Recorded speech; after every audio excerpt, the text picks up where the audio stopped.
தேர்தல் களத்தை உங்களுக்கு துல்லியமாக படம் பிடித்து காட்டும் கண்ணாடி. இன்று நாம் பார்க்க போகும் தேர்தல் களம் தூத்துக்குடி.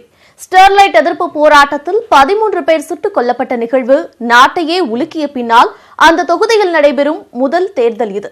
தூத்துக்குடி தொகுதி பற்றிய ஒரு சிறிய அறிமுகத்தை இப்போது பார்க்கலாம்.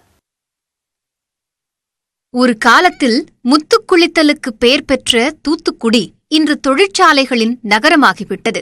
முத்து நகரம் என்ற பெயர் சென்னைக்கு ஓடும் ரயில் வண்டியில்தான் ஒட்டிக்கொண்டிருக்கிறது. கடல் சூழ்ந்த இந்த தொகுதியின் ஆகச் சிறந்த வரமும் சாபமும் தொழிற்சாலைகள்தான். போராட்டத்தில் 13 பேர் சுட்டுக் கொல்லப்பட்டதால் ஸ்டெர்லைட் ஆலையின் பெயர் பலருக்கும் தெரிந்திருக்கலாம். அதோடு விவி டைட்டானியம், ஸ்பிக், டாக், DCW என மேலும் 4 பெரிய ரசாயன ஆலைகளைக் கொண்ட நகரம் தூத்துக்குடி. மாவட்டம் முழுவதும் இருக்கும் 1268 தொழிற்சாலைகள் பல்லாயிரம் பேருக்கு வேலைவாய்ப்பை வழங்குகின்றன. அதே நேரம் தமிழகத்தின் மிகவும் மாசடைந்த நகரங்களின் பட்டியலில் தூத்துக்குடி இடம்பெற்றிருப்பதற்கும் இந்த ஆலைகளே காரணம் என்பதை மறுக்க முடியாது. 25,000 ஏக்கரில் உப்பள தொழில் நடக்கும் தொகுதி, மிகப்பெரிய 12 துறைமுகங்களில் ஒன்றைக் கொண்ட தொகுதி என இதன் பொருளாதார முக்கியத்துவத்தை சொல்லிக்கொண்டே போகலாம். பிற மாவட்ட மக்கள் மட்டுமின்றி பீகார், சத்தீஸ்கர் உள்ளிட்ட வடமாநிலத்தவர்களும் வேலைக்காக தேடிவரும் இடமாக இருக்கிறது தூத்துக்குடி. தாமிரபரணி ஓடும் இங்கே ஸ்ரீவைகுண்டம் அணை அமைந்திருக்கிறது. தூத்துக்குடி, திருச்செந்தூர், ஸ்ரீவைகுண்டம், கோவில்பட்டி, விளாத்திக்குளம், ஒட்டப்பிடாரம் என 6 சட்டமன்ற தொகுதிகள் இந்த தொகுதிக்குள் அடங்கியிருக்கின்றன. அதில் அதிமுகவும் திமுகவும் தலா 2 தொகுதிகளை கையில் வைத்துள்ளன. விளாத்திக்குளம், ஒட்டப்பிடாரம் தொகுதி சட்டமன்ற உறுப்பினர்கள் தகுதி நீக்கம் செய்யப்பட்டதால் அதில் விளாத்திக்குளத்திற்கு மட்டும் இடைத்தேர்தல் நடைபெறவுள்ளது. வழக்கு நிலுவையில் இருந்ததால் ஒட்டப்பிடாரம் தொகுதிக்கு தேர்தல் அறிவிக்கப்படாமல் இருந்தது. தற்போது வழக்கு திரும்பப் பெறப்பட்டதன் காரணமாக விரைவில் தேர்தல் நடக்க வாய்ப்புள்ளது. தூத்துக்குடி தொகுதி முதலில் திருச்செந்தூர் தொகுதியாக அறியப்பட்டது. அப்போதிலிருந்தே காங்கிரஸ் ஆதிக்கம் செலுத்திய தொகுதி இது.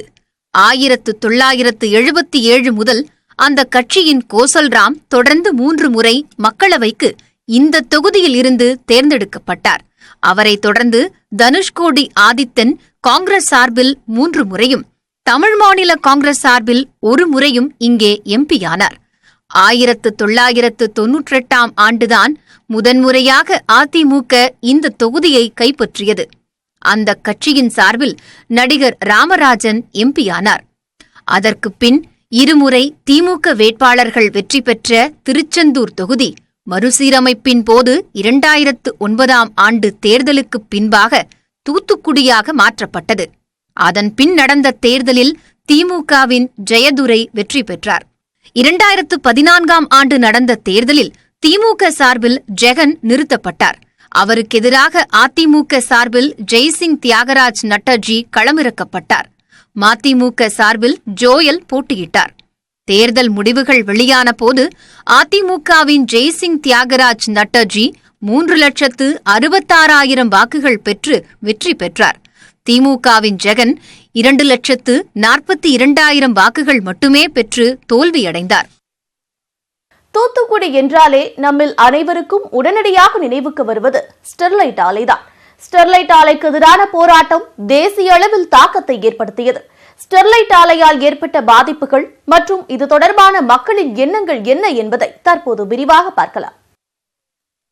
இந்த தூத்துக்குடி மாநகரத்துடைய வளர்ச்சி எதன் மூலமா சாத்தியமாயிருக்குன்னா, இங்க இருக்கக்கூடிய ஆயிரக்கணக்கான நிறுவனங்கள், 20க்கும் மேற்பட்ட பெரிய பெரிய ஆலைகள், இது போன்ற 5 அனல்மின் நிலையங்கள், இன்னொரு புதுசாக 4 அனல்மின் நிலையம் வரப்போகுது.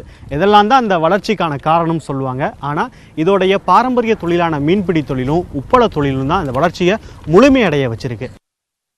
தமிழகத்தின் தொழில் வளம் மிக்க மாவட்டங்களில் ஒன்றாக திகழ்வது தூத்துக்குடி. ஸ்பிக், டாக், ஸ்டெர்லைட் மட்டுமின்றி பல்வேறு ரசாயன ஆலைகளும் தூத்துக்குடியில் செயல்படுகின்றன.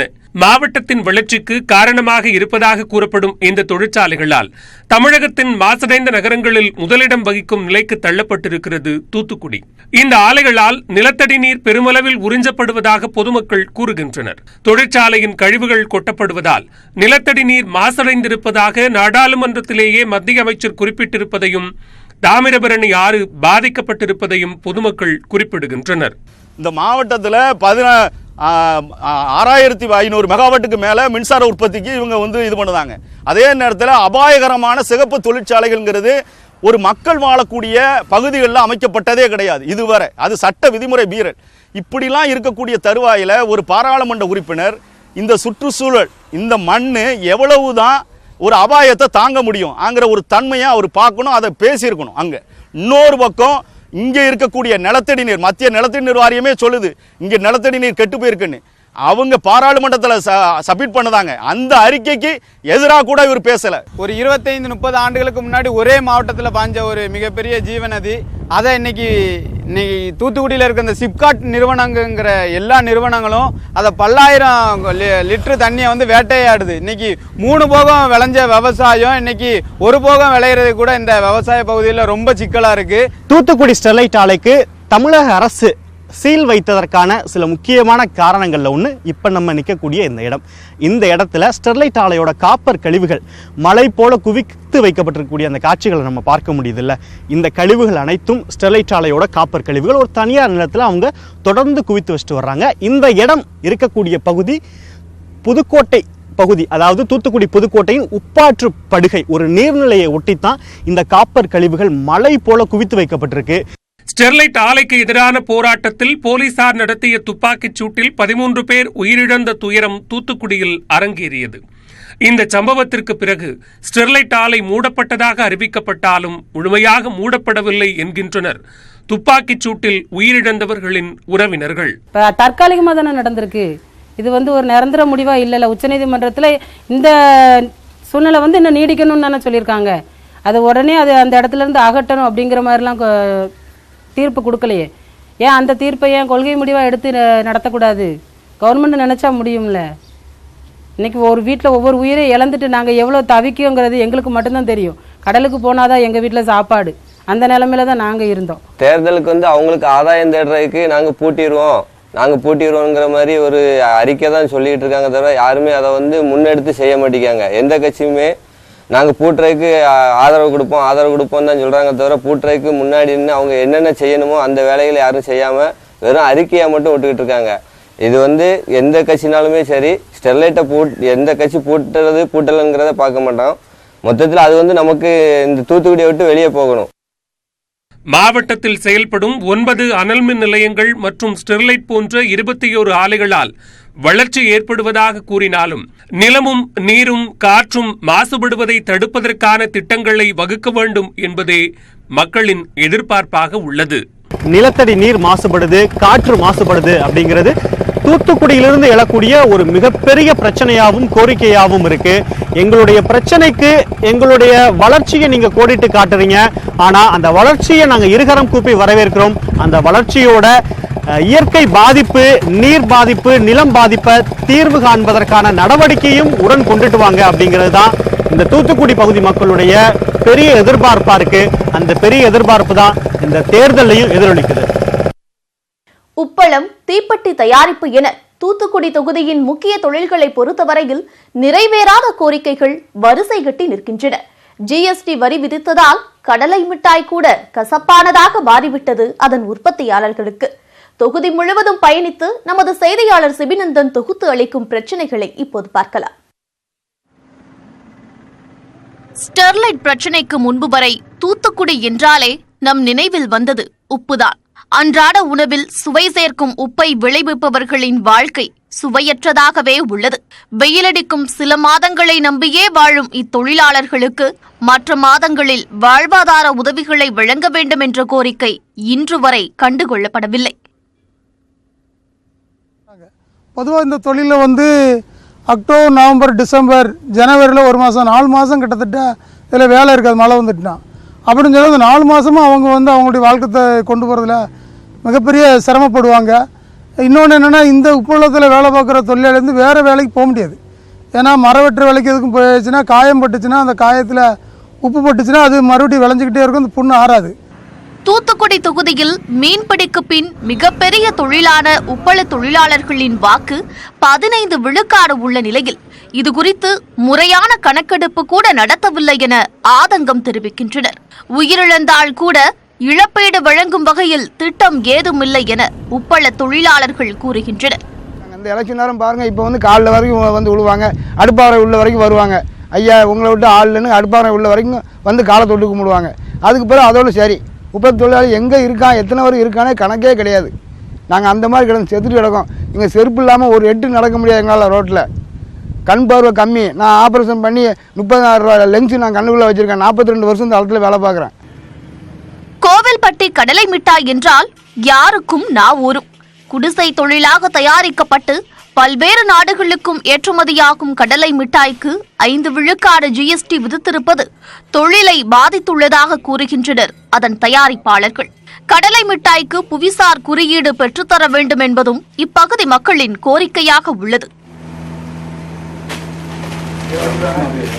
கடலை பருப்புக்கு வந்து 5% வரி கொடுக்குறாங்க, மண்டலத்துக்கு வந்து 0% வரி. இந்த ரெண்டுமே சேர்த்து தான் நாங்கள் தயார் பண்ணி கடலை மிட்டாயாக தயார் பண்ணும்போது ஒரு 5% வரி நாங்கள் பொதுமக்கள்கிட்ட வாங்க வேண்டியிருக்கு. அப்படிங்கும்போது சாதாரணமாக நாங்கள் GSTக்கு முன்னாடி வந்து ஒரு 100 ரூபா 120 ரூபாய்க்கு விற்றுக்கிட்டு இருந்த கடலை மிட்டாய் இன்றைக்கி வந்து 150 ரூபா வரைக்கும் விற்க வேண்டிய சூழ்நிலை. மக்கள்கிட்ட இருந்து அந்த வரியை வாங்குகிறோம். தூத்துக்குடி தொகுதியின் மற்றொரு வாழ்வாதாரமான தீப்பெட்டி தொழிலும் கோவில்பட்டியை மையமாக கொண்டுதான் இயங்குகிறது. GST வரி விதிப்பின் போது பகுதி எந்திர தீப்பெட்டி தயாரிப்பு, முழு எந்திர தீப்பெட்டி தயாரிப்பு என பாகுபாடின்றி ஒரே விதமாக வரி விதிக்கப்பட்டதால் இக்கட்டை சந்தித்துள்ளதாக கூறுகின்றனர் தயாரிப்பாளர்கள். இதிலே பகுதி எந்திர தொழிலே உள்ள அந்த அடக்க செலவு 600 தீப்பெட்டி கொண்ட பண்டலுக்கு ரூபாய் 120 ரூபாய் ஆகிறது. ஆனால் முழு எந்திர தீப்பெட்டிக்கு 60 ரூபாய் அடக்க செலவு ஆகிறது. ஆக பகுதி எந்திரம் முழு இயந்திரம் என்ற வேறுபாட்டினை நீக்க வேண்டும் என்று நாங்கள் இங்கே இருக்கின்ற பாராளுமன்ற உறுப்பினர் மூலமாக அவரிடம் அணுகி இதை சொன்னபோது கூட அவர் செவிமடுத்து கேட்கவில்லை. ஒட்டப்பிடாரம் நகரை பொறுத்த வரையிலும் குடிநீர் பிரச்சினை முதன்மையானது என சுட்டிக்காட்டுகிறார் இந்த இளைஞர். அதில் உள்ள தண்ணியை வந்து டெஸ்ட் பண்ணி பார்த்தீங்கன்னா அதில் வந்து உப்பு சத்து வந்து அதிகமாக இருக்குது. அதனால் வந்து சுற்று வட்டாரத்தில் ஃபுல்லாக கிட்னி வந்து நிறைய மக்களுக்கு பாதிச்சிட்டு இருக்கு. இப்போ வரைக்கும் போன வாரம் வரைக்கும் அந்த கிட்னி ப்ராப்ளம் வந்து ஆட்கள் வந்து இறந்துகிட்டே இருக்கிறாங்க. கிட்டத்தட்ட இந்த எனக்கு தெரிஞ்ச இந்த 2 ஊர்லேயுமே கிட்டத்தட்ட 18 பேர், நான் சர்வே எடுத்ததில்லை, இப்போ 4 நாளைக்கு முன்னாடி சர்வே எடுத்ததில் 18 பேர் இறந்துருக்காங்க. நெல்லை, தூத்துக்குடி மாவட்டங்களுக்கு வளம் சேர்க்கும் தாமிரபரணி நதியின் கடைசி அணைக்கட்டு ஸ்ரீவைகுண்டத்தில் உள்ளது. டெல்டாவுக்கே சவால் விடும் அளவிற்கு முப்போகம் விளைந்து வந்த இப்பகுதியில் தற்போது ஒரு போகமே விளைகிறது. வற்றாத நதியிருந்தும் குடிநீருக்கே பிரச்சனை உள்ளதாக கூறுகிறார்கள் பொதுமக்கள். இன்னைக்கு தூத்துக்குடி, திருநெல்வேலி 2 மாவட்டத்துடைய வாழ்வாதாரத்தையும் தீர்க்கக்கூடிய ஒரே வற்றாத ஜீவநதி தாமிரபரணி. இதிலிருந்து தான் இன்னைக்கு திருச்செந்தூர், உடங்குடி, காயல்பட்டினம், நாசிரியத்து, ஆழ்வார் திருநகரி ஏகப்பட்ட ஊருக்கு இந்த நீர்நிலையிலிருந்து தான் குடிநீருக்கு தண்ணி சப்ளை ஆகுது. ஆனால் அந்த தொழிற்சாலைக்கு போகிற தண்ணினால சில சமயங்களில் அந்த குடி தண்ணிக்கு கூட தண்ணி இல்லாத அளவுக்கு போயிடுது. ஆனால் இவங்க தொழிற்சாலைக்கு தண்ணிக்கு கொடுத்துக்கிட்டு தான் இருக்காங்க அரசு. தூத்துக்குடி மாவட்டத்தின் கடைக்கோடி பகுதியான விளாத்திக்குளம் சட்டமன்ற தொகுதி மானாவாரி பயிர் சாகுபடிக்கு பெயர் போனது. வற்றல், மிளகாய் விளைச்சலில் கொடிகட்டி பறக்கும் இத்தொகுதியின் சட்டமன்ற உறுப்பினர் இல்லாததால் தங்கள் குறைகளை எடுத்துக் கூற முடியவில்லை என தொகுதி மக்கள் வருத்தம் தெரிவிக்கின்றனர். தூத்துக்குடி நாடாளுமன்ற தொகுதிக்குட்பட்ட ஒட்டப்பிடாரம் தனி தொகுதி, விளாத்திக்குளம் இந்த 2 சட்டமன்ற தொகுதிகளையும் கடந்த 1.5 வருஷமா சட்டமன்ற உறுப்பினர்களே கிடையாது. வாபூசி, வீரபாண்டிய கட்டபொம்மன், வீரன் சுந்தரலிங்கம்னு வீரம் விளைந்த மண் ஒட்டப்பிடாரம். அதே போல மானாவாரி பயிர்கள் மட்டுமே விளையிற விளாத்திக்குளம். இந்த 2 சட்டமன்ற தொகுதிகள்லையும் பேருந்து, மின்சாரம், பள்ளிக்கூட கட்டடம், குடிநீர்னு எந்தவித அடிப்படை வசதிகளும் அந்த மக்களுக்கு 1.5 வருஷமா கிடைக்கல. விளாத்திக்குளம் தொகுதி மக்கள் என்னவோ இந்த நாடாளுமன்ற தேர்தலோட எங்கள் தொகுதிக்கு ஒரு சட்டமன்ற தேர்தல் வரப்போதுங்கிற நிம்மதி பெருமூச்சில் இருந்தாலும், ஒட்டப்பிடாரம் பகுதி மக்கள் எங்களோட தேவைகள்லாம் எப்போ நிறைவேறும், எங்கள் தொகுதிக்கான தேர்தல் நடக்குமா நடக்காதாங்கிற ஒரு குழப்பத்தில் அடிப்படையான தேவைகளுக்கே ஏங்கி நிற்கிறாங்க.